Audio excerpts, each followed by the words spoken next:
हाय दोस्तों, आज मैं एक गंभीर विषय पर चर्चा करने के लिए आपके लोगों के सामने आया। कल मैंने किसान बिल का एक जो पॉइंट है वो कॉन्ट्रैक्ट फार्मिंग का, उस पे मैंने जब चिंतन किया तो मेरा ये चिंतन इतना बढ़ गया कि रात भर मुझको नींद नहीं आई। और उस चिंतन में जो हमने विश्लेषण किया, जो चीज़ हमने निकाली, जो चीज़ हमको समझ में आई, सुबह उठते ही मैंने ये सोचा कि चलो आज हम आपको उस चिंतन का जो विश्लेषण है और उससे जो चीज़ मेरी निकली है चिंतन से, वो आप लोगों के साथ में हम शेयर करें। क्योंकि ये जो कॉन्ट्रैक्ट फार्मिंग है ये क्या है और इसका असर हमारे जीवन पर क्या क्या पड़ेगा। देखिए, कॉन्ट्रैक्ट फार्मिंग जो होती है वो अक्सर हम लोग अपने अभी भी कर रहे हैं। वो कॉन्ट्रैक्ट फार्मिंग कैसे कर रहे हैं कि मान लेते हैं कि एक परिवार में एक व्यक्ति की नौकरी लग गई और उसकी जो खेती है 4 बीघा 5 बीघा, तो वो खेती में टाइम नहीं दे पाएगा, वो खेती तो कर नहीं पाएगा, नौकरी ही करेगा। तो वो एक कॉन्ट्रैक्ट पे दे देते हैं, अपने भाई को दे दी या अपने किसी मित्र को दे दी या अपने उसको दे दी कि भाई साहब ये लीजिए, इतने बीघा मेरी ज़मीन है और हम आपको 10,000 रुपये बीघा 1 साल के कॉन्ट्रैक्ट पे हम आपको दे रहे हैं। 5 बीघा है तो 50,000 रुपये मुझे आप दे दीजिए 1 साल में और साल भर आप खेती कीजिए। ये अक्सर हम लोग करते हैं। और दूसरा ये होता है कि जो छोटे किसान होते हैं जिनके पास खेती नहीं होती है, तो वो बटाई पे कर लेते हैं। भाई साहब आधा हम लगा लेंगे, आधा आप लगा लेना, आधी पैदावार मेरी हो जाएगी, आधी आपकी हो जाएगी। तो उसमें छोटे किसान का भी पालन पोषण होता रहता था और वो भरण पोषण अपना करता रहता था। ये हो गई इसकी बात। अब ये जो कानून था वो हम लोग खुद अपना कानून चलाते थे और अपना कानून इसलिए चलाते थे क्योंकि मुझे समाज में रहना है।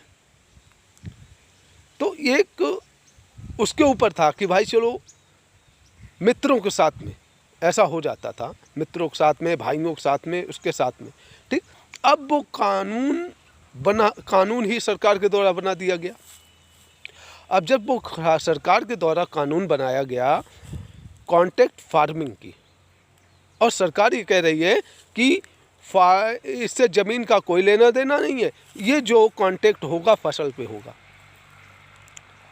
तो फार्मिंग का मतलब क्या होता है? फार्मिंग का मतलब होता है किसानी, और फसल का होता है कॉर्प। अगर ये फसल का है तो ये कम पे कम होना चाहिए कॉन्ट्रैक्ट कॉर्प, ये नाम देना चाहिए था। और ये कॉन्ट्रैक्ट फार्मिंग यानी कि हम किसानी को कॉन्ट्रैक्ट कर रहे हैं, हम अपनी किसानी दूसरे को हैंड ओवर कर रहे हैं। ये हो गया कॉन्ट्रैक्ट उस पर। अब उसमें एक दूसरी बात ये आएगी कि मान लीजिए हैं कि फसल पे ही मान लेते हैं, मैंने सरकार की बात मानी, हाँ ठीक है, मैं आपके ऊपर विश्वास करता हूँ, ठीक, ओके। फसल पे आ गई, किसान अपना खाद, अपना पानी, अपना सब कुछ अपने पैसे से वो फसल उगाएगा और कॉन्ट्रैक्ट होगा फसलों पे। भाई मुझे मक्का चाहिए इस खेत में इतनी, ठीक। ओला पड़ गया, बारिश हो गई, बाढ़ आ गई या कुछ भी हो गया, वो फसल बर्बाद हो गई। आप सरकार से कहेंगे कि भाई इसका मुआवजा दो। सरकार ने कहा कि भाई हमसे तो कुछ लेना देना नहीं, कॉन्ट्रैक्ट आपने कंपनी से किया, वो जाने, ठीक। वो कंपनी वाले ये कह देंगे भाई साहब मेरा कॉन्ट्रैक्ट आपकी फसल पे हुआ था, भाई मेरा कॉन्ट्रैक्ट इस पे थोड़ी नहीं हुआ था कि हम आपका पूरा जो है सिस्टम उठा लेंगे, बाहर उठा लेंगे। मुझे आप फसल दे दीजिए, मैं आपको उसका पैसा दे दूंगा। यानी पल्ला दोनों लोगों ने झाड़ लिया। अब वो किसान बेचारा क्या करेगा?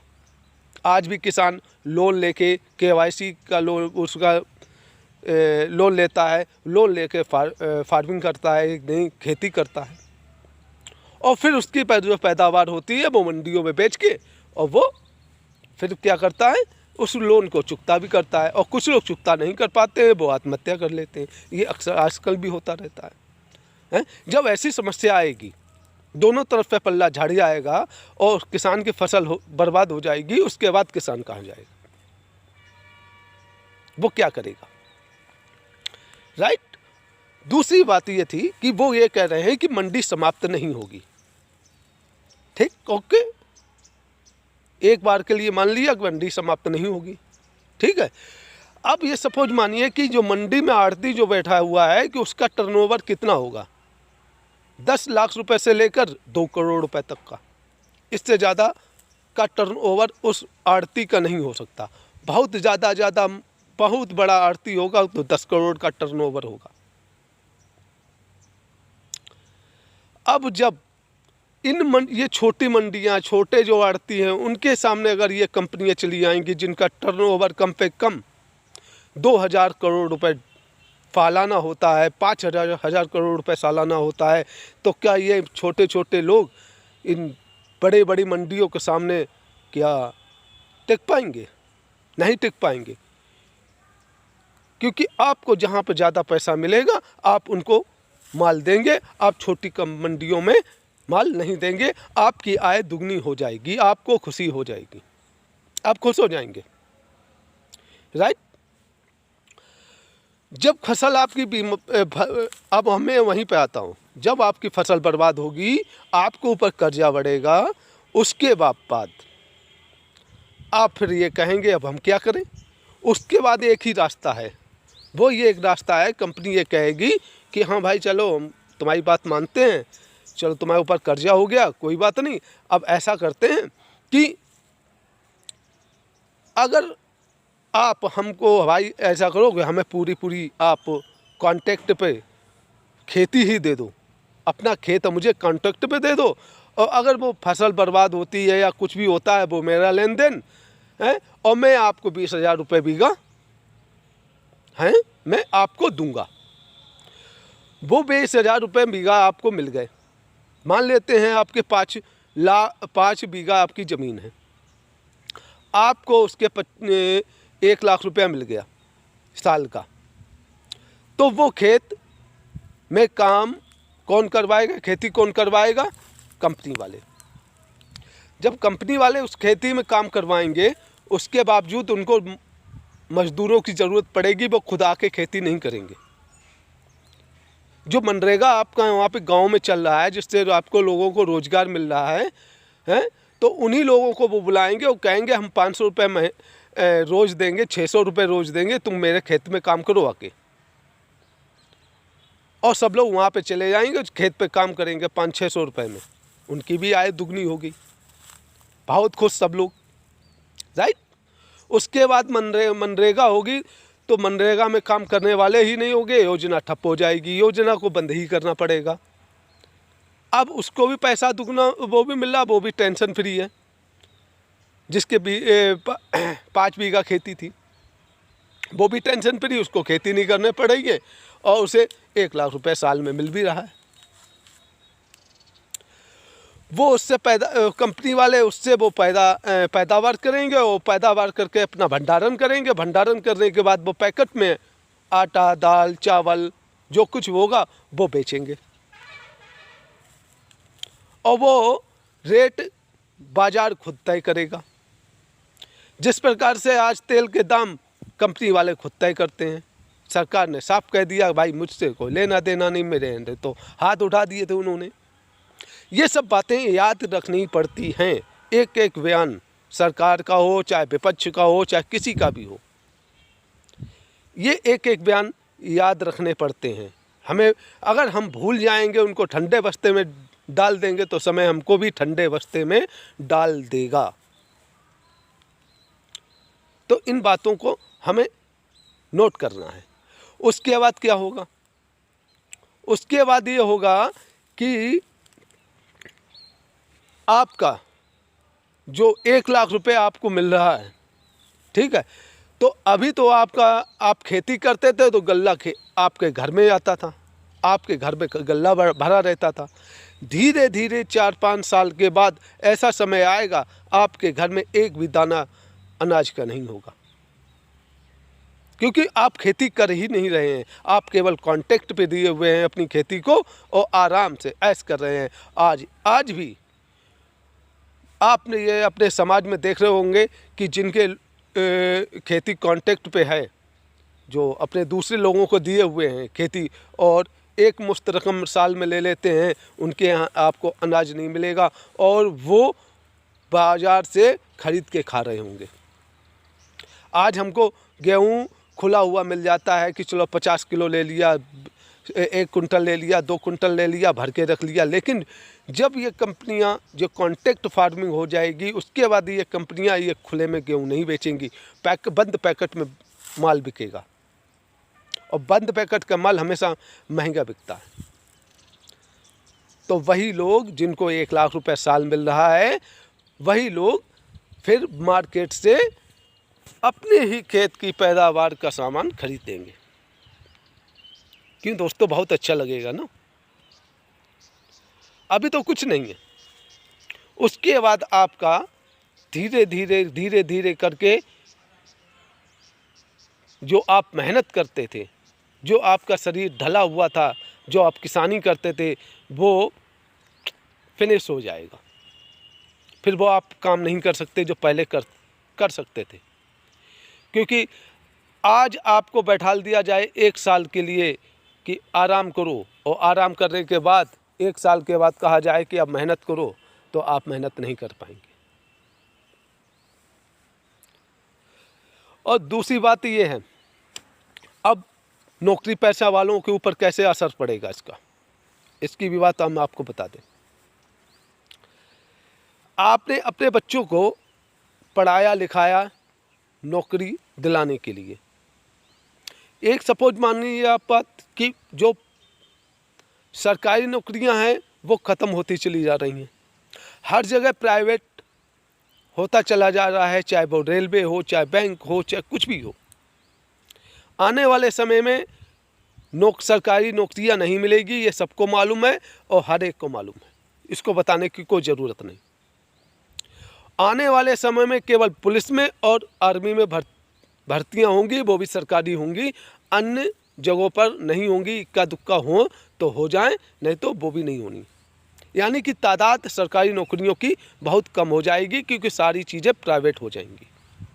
ठीक, आज भी प्राइवेट में जो प्राइवेट कंपनियां हैं, वो भी आज 18 से लेकर 30 साल के युवकों को ही नौकरियों पर रखती हैं। बाकी लोग अगर 35 साल का पहुंच जाएगा कंपनी में, मार के भगा दिया जाएगा, उससे कह दिया जाएगा भाई नौकरी है नहीं आपके लिए। मेरे यहाँ तो कम पे कम 18 से लेकर 30 साल तक की उम्र है निर्धारित। तो क्या बनिए 35 साल का युवक हुआ, वो तो बेरोजगार हो गया, वो क्या करेगा? वो वही करेगा जो कॉन्ट्रैक्ट की खेती दी गई थी, उन्हीं खेतों में उनके अंडर में काम करेगा। ठीक, और फिर दूसरी बात हुई है लेबर लॉ में संशोधन किया गया, जिसका मजदूर संगठनों ने पिछले दिनों में बहुत ही जोर शोर से विरोध भी किया। और वो क्या था कि संशोधन कि आपको 12 घंटे काम करना पड़ेगा। ठीक है, कंपनियां आपको कभी भी निकाल सकती हैं, आप लेबर कोर्ट नहीं जा सकते। आपकी उम्र अगर 35 साल से ऊपर हुई, काम करने लायक नहीं हुए, तो कंपनी ने आपको उठाया और निकाल दिया, और उसके बाद 30 साल की उम्र के बाद आप क्या करेंगे? आप बेरोजगार हो गए, आपको कहीं भी कंपनी में नौकरी नहीं मिलेगी। उसके बाद आप उन्हीं खेतों में जाके काम करेंगे जो उन्होंने कॉन्ट्रैक्ट फार्मिंग पे लिए हुए हैं। और फिर वही दास्ता की प्रथा चलती चली जाएगी। मेरे कुछ दोस्त, कुछ मित्र ये सोच रहे होंगे कि मैं बहुत आगे भविष्य के बारे में बात कर रहा हूँ। अरे भाई, वर्तमान में कौन जी रहा है भाई साहब? इस विश्व का कोई भी एक भी व्यक्ति ऐसा नहीं है जो वर्तमान में जी रहा हो, सब भविष्य में ही जी रहे हैं। भविष्य के लिए ही जी रहे हैं। और जो ऐसा सोचते हैं उन लोगों से मैं उन मित्रों से ये कहना चाहता हूँ कि अपने पिताजी से, अपने पापा जी से ये पूछिए जाके कि आप किसके लिए जी रहे हैं। उनसे पूछिएगा कि आप क्या मेरी भविष्य के लिए जी रहे हैं, तो उनका उत्तर ना नहीं होगा, उनका उत्तर होगा हाँ। क्योंकि आज जो भी आदमी यहाँ जो भी कार्य करता है, मेहनत करता है, मजदूरी करता है, कुछ भी करता है, वो अपने बच्चों के भविष्य के लिए करता है कि मेरी आने वाली पीढ़ी हम पे ज़्यादा अच्छी हो। मेरा भविष्य तो जैसा गर्त में चला गया, लेकिन मेरे आने वाले बच्चों का भविष्य और भी अच्छा हो।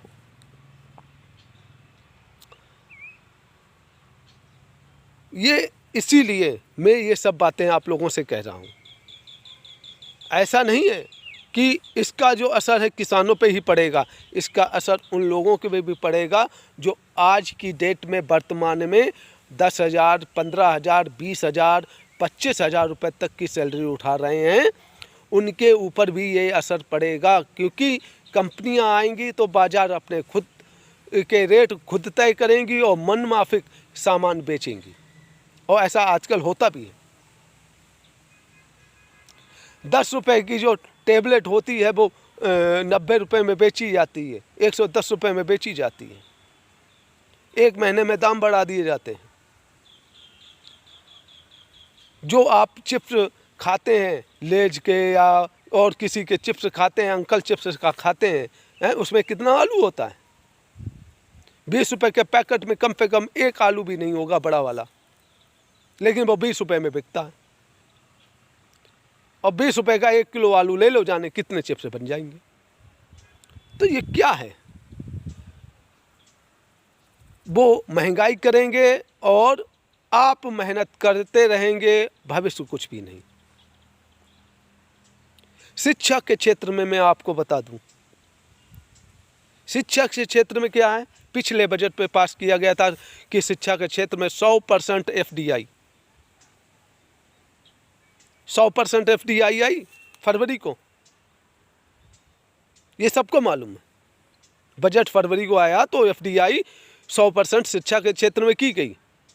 फिर लॉकडाउन लगा के स्कूल बंद कर दिए गए,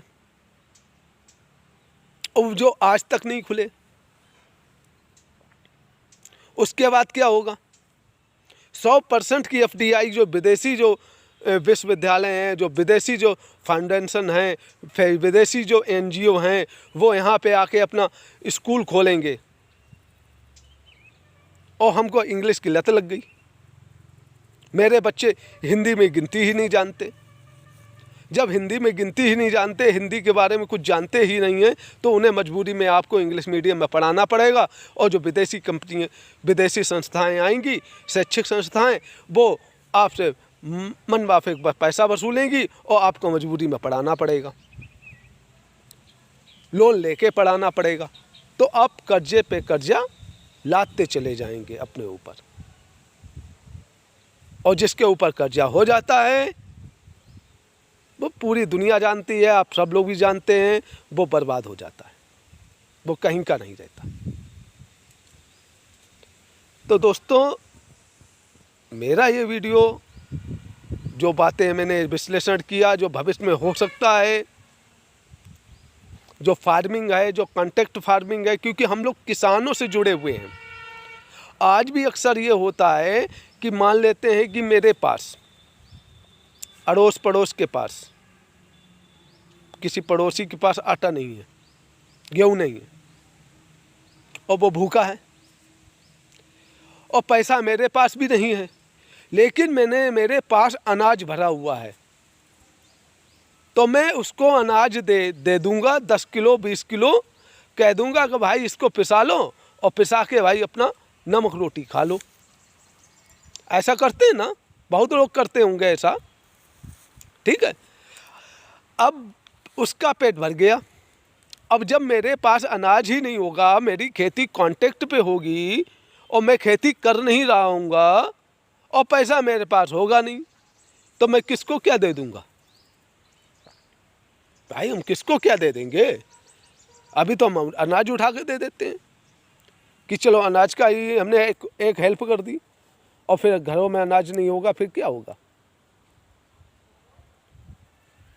दोस्तों, हमारा देश सोने की चिड़िया था, और ये भी सच है कि पहले जब सोने की चिड़िया था तो घर घर में सोना था, और धीरे धीरे वो निकाल लिया गया था। अब घर घर में अनाज है तो वो भी निकाल लिया जाएगा। इस वीडियो में सिर्फ इतना ही। नेक्स्ट आपको ये मेरे विचार, मेरा ये चिंतन, मेरा ये विश्लेषण अगर आपको ये अच्छा लगा हो तो मेरे इस चैनल को लाइक कीजिएगा, शेयर कीजिएगा, और मेरे इस चैनल को सब्सक्राइब भी ज़रूर कीजिएगा, क्योंकि ये जो मेरा चैनल है वैदिक ज्ञान RK के नाम से है, और इसमें हम आध्यात्मिक चीज़ें भी डालते रहते हैं, और भौतिकता की भी चीज़ें आपको इस चैनल पर मिलेंगी। जो विचार होंगे मेरे, जो आपको बताने का रास्ता होंगे, तो वो मिलेंगे। तो मेरे इस चैनल को सब्सक्राइब ज़रूर कीजिएगा, और इस वीडियो को अगर अच्छा लगा हो तो मेरे इस वीडियो को लाइक शेयर ज़रूर कीजिएगा, क्योंकि मेरी ये बात जन जन तक पहुंच जाए तो कुछ उनके समझ में आए कि हाँ, ये क्या होने जा रहा है। जय श्री राम।